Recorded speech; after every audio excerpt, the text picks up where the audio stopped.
Welcome to our new series of Would You Rather Lawn and Landscape Edition.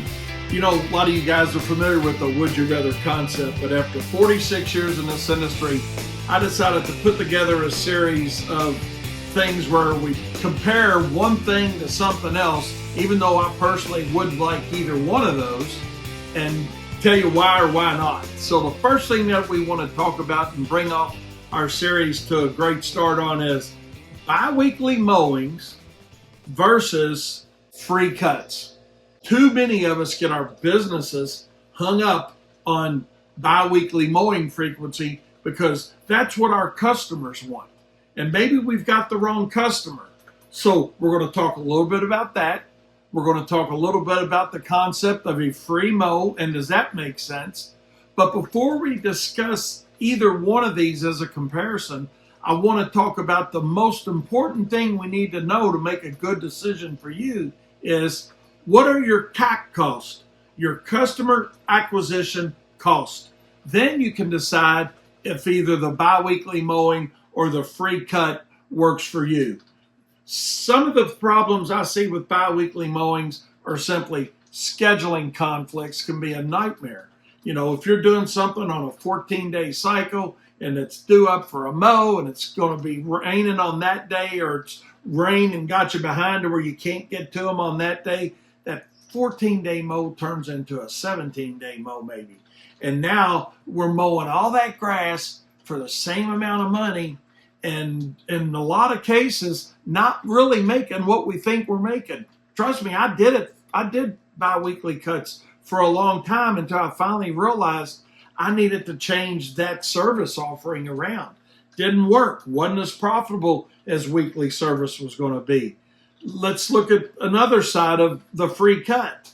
Free cut is a good lure, right? It's like fishing with the right bait in the spring of the year, right? A free cut with our service. You know, for you guys that are using contracts, maybe that makes sense. For you guys that are on a cut per cut basis, that doesn't make the best sense in the world. So from the bi-weekly side, the problem that I see with that mostly is it is a perpetual discount over and over and over again. Or let's don't call it a discount, potential loss over and over and over again.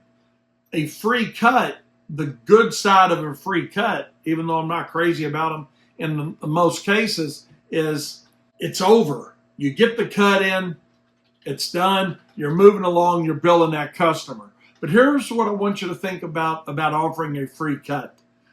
Do you understand what your customer acquisition costs are? Let's just say, and I'm just making a number, let's just say it's $70 or $100 or $125. Whatever it is, it doesn't matter. But the point is, you need to know what your average customer acquisition costs are to decide if giving away a free cut to begin service is going to make sense for your company. Because here's what happens. If you look at an industry standard, and I'm not crazy about industry standards, you guys know that about me, but the reality of it is about half of our industry is expecting and accepting less than a 10% margin on mowing.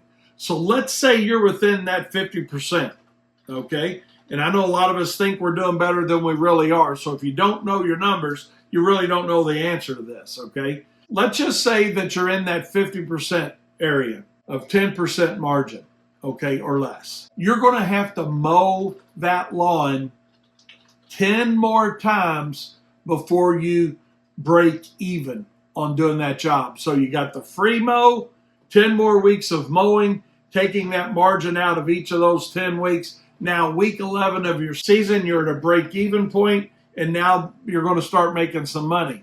What happens if that customer cancels during those first 11 weeks? That's why I said if you're doing contracts, this may be a good bait to use, a good lure, a good method, whatever you want to call it, to get a customer in.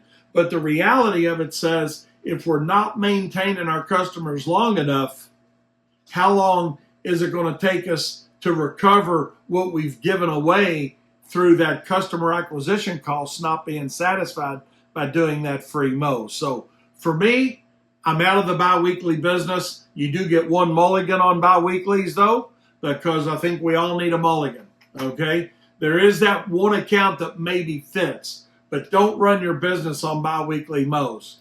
Free cuts to begin service can be an okay thing, but if you're going to implement that methodology, make sure that you understand your customer acquisition costs, how many times you're going to have to mow to break even before you get into a profitable status with that client.